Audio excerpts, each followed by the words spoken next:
I sighed deeply as I tossed my laptop onto the couch, frustrated by yet another argument with Derek and Casey.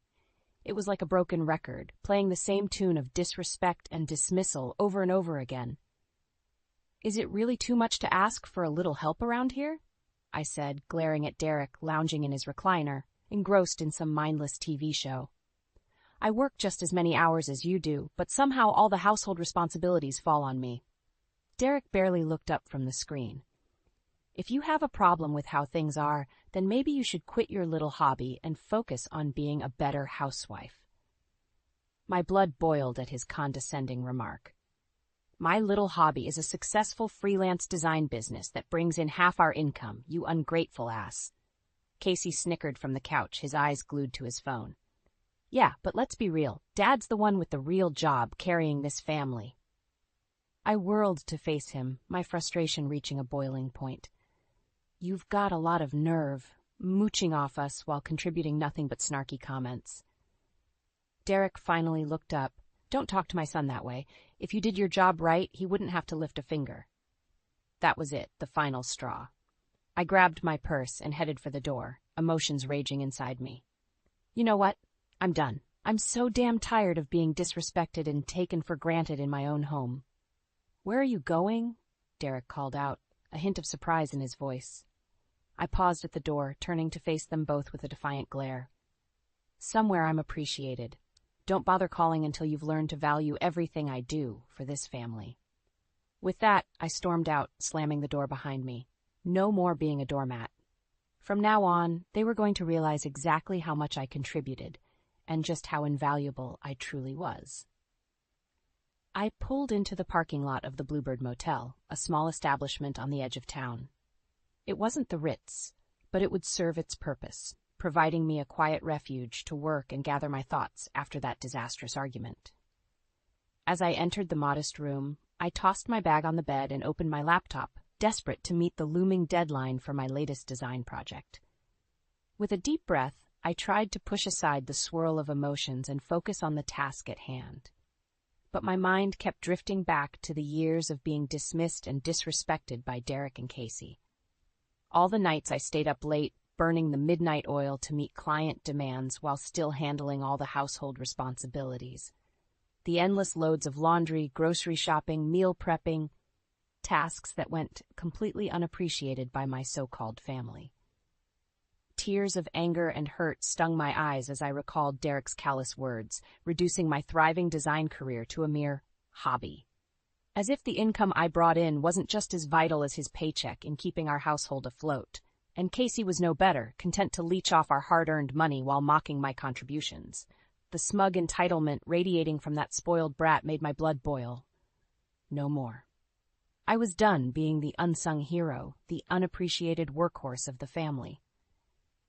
If they couldn't see my value, I'd make them feel the impact of my absence, and they'd be damn sorry they took me for granted.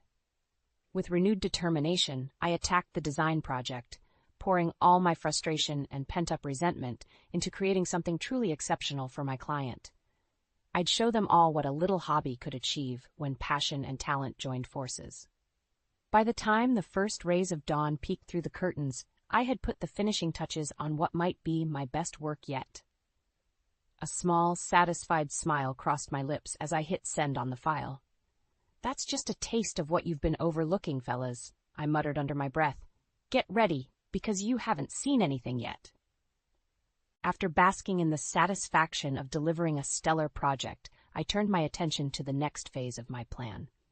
It was time for Derek and Casey to truly feel the impact of my absence. With a few taps on my laptop, I remotely canceled the utility payments and halted the automated grocery and household supply orders. A twisted smile crossed my lips as I pictured the chaos that would soon unfold back at the house. Sure enough, within a couple of days, my phone started blowing up with angry texts and calls from Derek. "Reagan, what the hell? The power and water just got shut off." I let the call go to voicemail, ignoring his demands for an explanation. Then came a barrage of texts from Casey. "Yo, did you forget to pay the bills again? Real nice, we have no Wi-Fi now." As the days passed, the messages grew increasingly desperate. "Seriously, babe, let's talk this out. The house is a mess and we're out of food. Mom, I can't even do my laundry. This is getting ridiculous. Part of me relished in their rising panic and dependence on the order I used to maintain so effortlessly, but I remained stoic, unmoved by their pleas. Finally, after nearly a week of radio silence from me, Derek showed up at the motel room, his face flushed with anger. "Open up, Reagan. I know you're in there." I cracked the door open, eyeing him coolly. "What do you want, Derek? Cut the crap and come home. This little tantrum of yours has gone far enough." I laughed derisively. "Tantrum? I'm simply giving you both a glimpse of what life is like without me handling everything."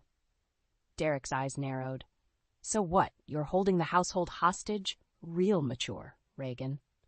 "Don't act so shocked," I shot back. "You'd think after all these years of me running the show you'd have a little more appreciation for everything I do."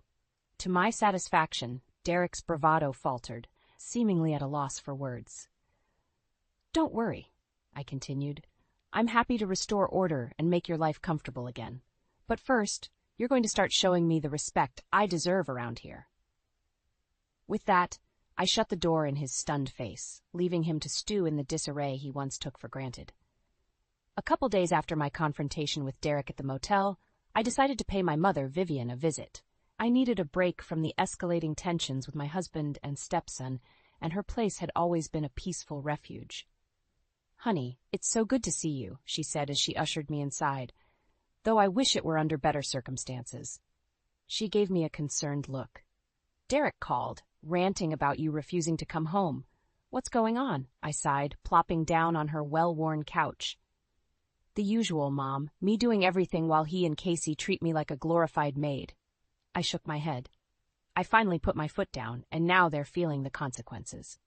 Vivian pursed her lips but didn't argue. She knew better than anyone the disrespect I'd endured from my family over the years. As we chatted, my eyes drifted to a battered cardboard box tucked in the corner of her living room. "What's all that?" I asked, nodding towards it.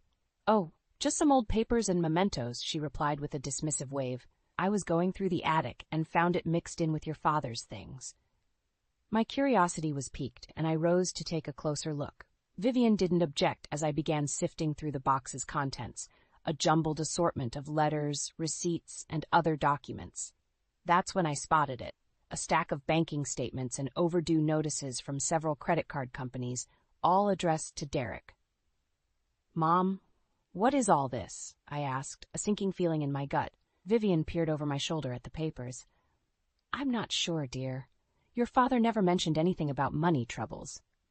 As I examined the documents more closely, it became disturbingly clear that Derek had been hiding massive debt from reckless gambling by the looks of it. And based on the dates, this had been going on for years, long before we'd even met.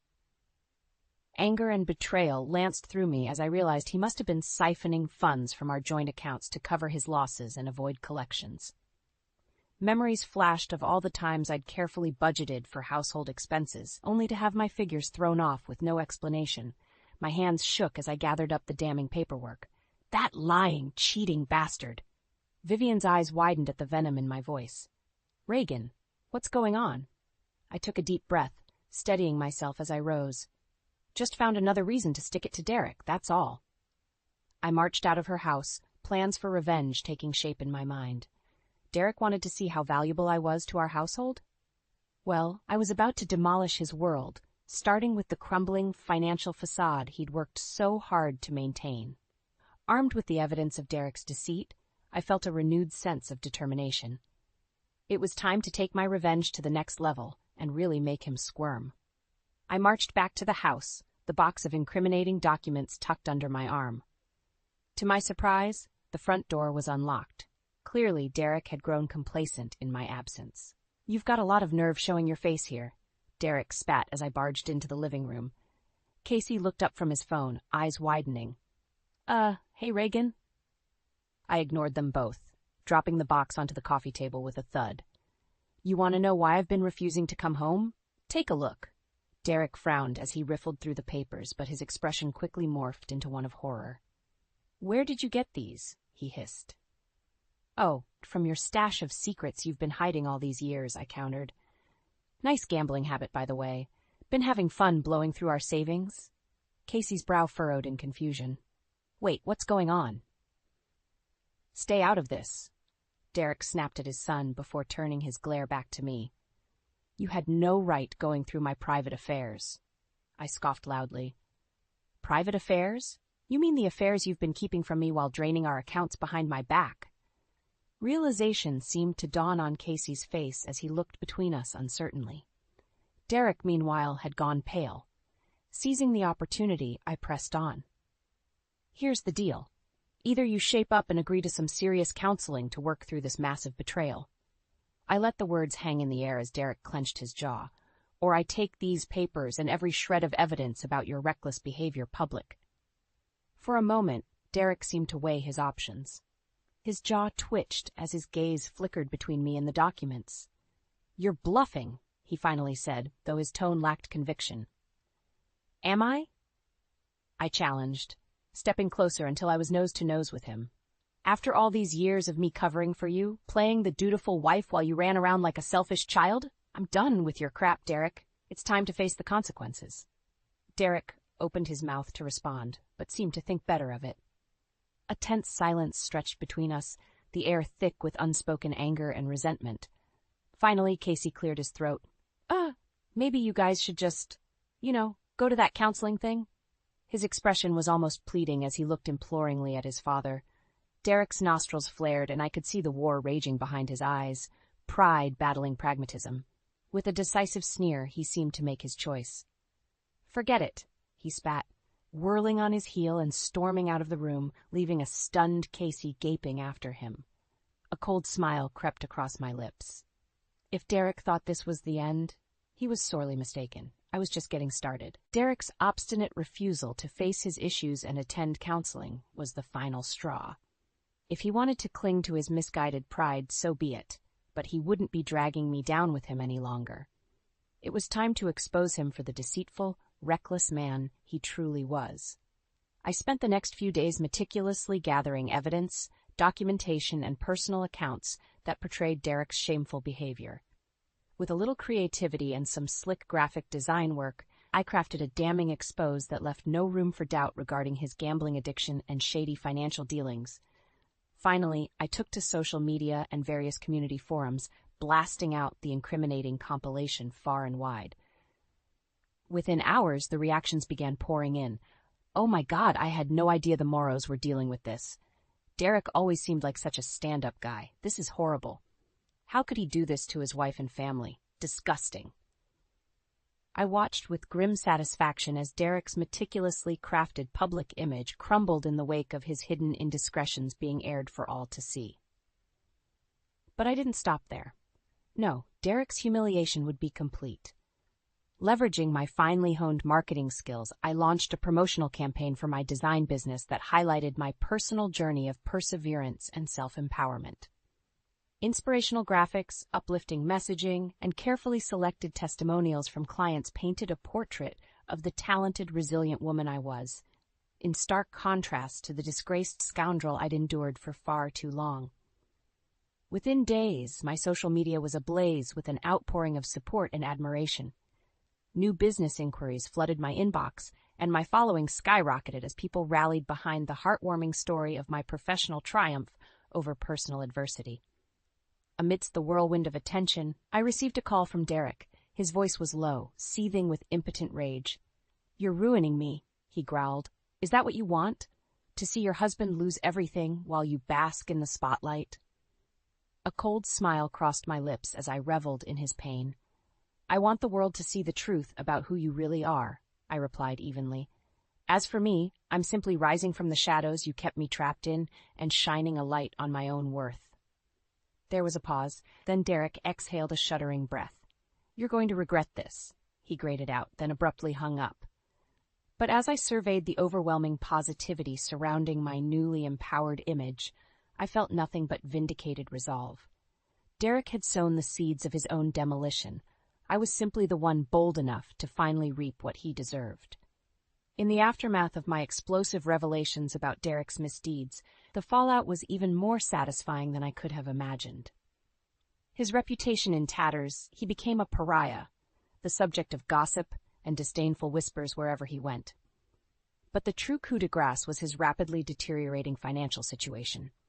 Once the creditors realized Derek's web of lies had been exposed, they wasted no time unleashing the force of their collections efforts. Suddenly, all those gambling debts he'd been frantically juggling came crashing down in one fell swoop.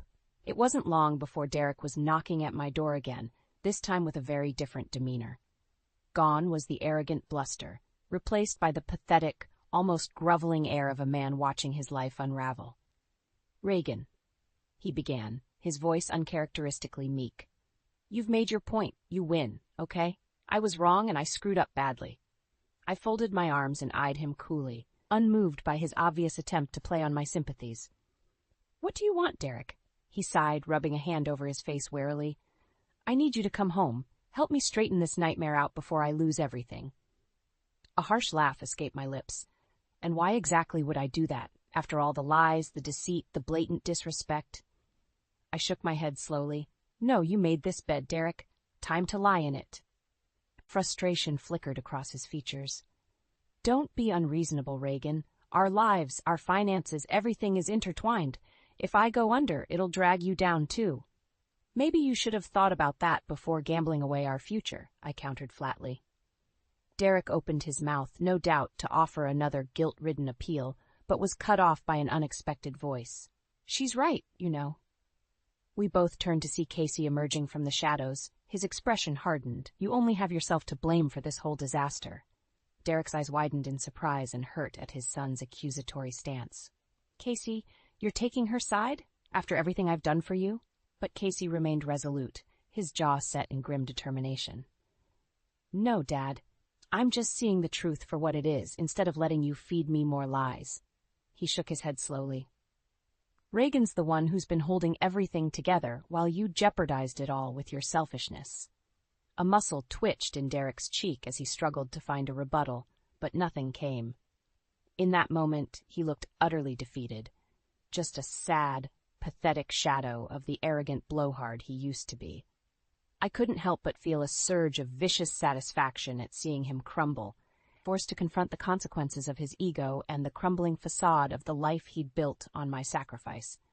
"Get out, Derek," I stated flatly, unwilling to let his self-pity sway me further. "I'm done cleaning up your messes." With one last broken glance between me and Casey, Derek seemed to shrink in on himself as he turned and trudged away in silence, leaving me to begin setting the course for my new, unencumbered life. With Derek's pathetic, tail between his legs retreat, a massive weight lifted from my shoulders. For the first time in longer than I could remember, I felt truly free, liberated from the chains of his deception and toxic disrespect. The divorce proceedings moved swiftly, as Derek had little ground to contest my demands after the spectacular implosion of his life. I didn't ask for much beyond my fair share, content to start over unencumbered by his mounting debts. As the final paperwork was signed and notarized, I couldn't help but steal a glance at the hollow, broken husk of a man sitting across from me.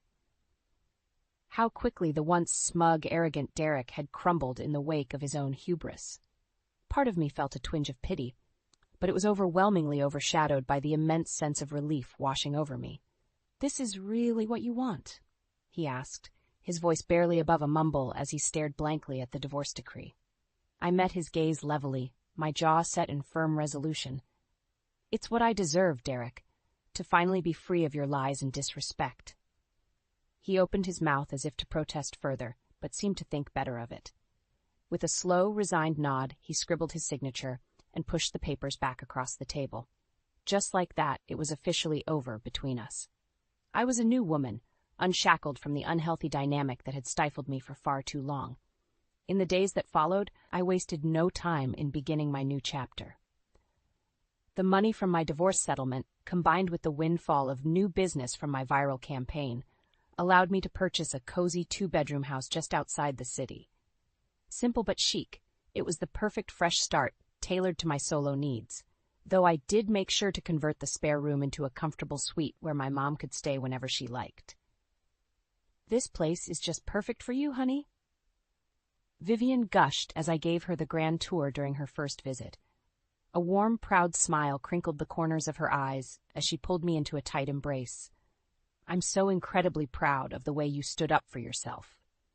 I hugged her back fiercely, basking in the swell of emotion brought on by her unconditional support and my newfound independence. For the first time in ages, I felt complete, self-assured, and in control of my own destiny. Over the following weeks, I settled into my new home and routines with a vigor and optimism I hadn't experienced in years. Each morning, I'd wake up energized, ready to dive headfirst into a new slate of exciting design projects and business opportunities. And in my downtime, I'd look around my little sanctuary, the cozy living room adorned with hand-picked decor, the sunlight streaming through the windows, and smile contentedly. This was my hard-earned reward, a tangible manifestation of the strength and resilience I never knew I possessed. The old Reagan, who meekly accepted disrespect in the name of keeping the peace, was gone forever. In her place stood a self-assured woman who understood her immense value and self-worth, a woman who refused to spend another day in the shadows of an ungrateful partner. And as I reflected on the tumultuous journey that led me to this new beginning, I silently vowed to never let anyone or anything dull that inner fire again.